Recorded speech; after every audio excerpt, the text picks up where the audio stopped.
Right, morning, Gaffer. We're 6 days into the madness of the January transfer window. We've got one interesting arrival in terms of Ravel Morrison. What else can you tell us, or what can you tell us about that particular one? Well, obviously he's not played a lot of football. You know what a talent he is. You know, from the days at Manchester United, it's a unique situation. Really, you've got a chance to look at him, assess his fitness. You know that he's got talent. It's just looking at how quick or how long it would take to get him up to the levels that we need him to be here. That's obviously somebody that you know well from your time at United.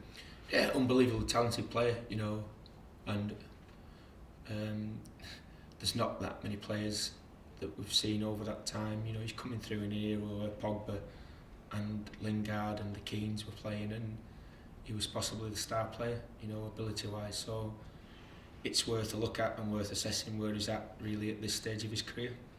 Obviously, this week it's the FA Cup. Where does that stand priority-wise for us? You know, given that we've obviously got some history in the competition, but also in our current league position, what priority can you put on the cup? It's just another game that you want to try and win, really. I look at every game exactly the same. We look at what the opposition do and set about and try and win the game.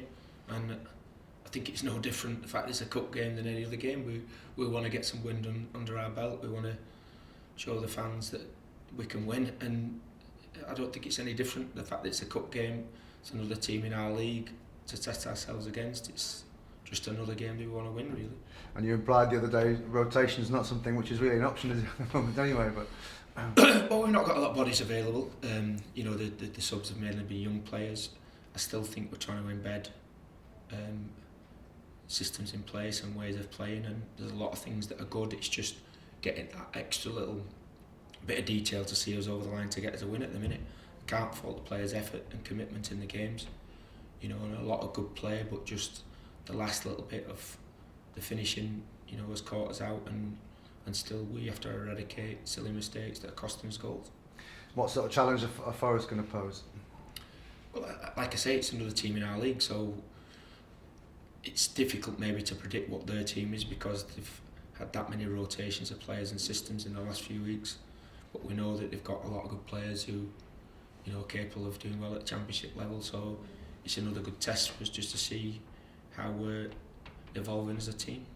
And then looking back at Huddersfield, finally, it was another one of those frustrating games where a lot of things went well defensively, but we just need something to go for us in the final third, don't we? I think we started the game off really bright. There was some good football, you know, some clever play. I think it looked like two teams that maybe tactically were fencing with one another at the top end of the league, really, the way the game was panning out. I thought we had good controlled possession at times, some good play, slick play.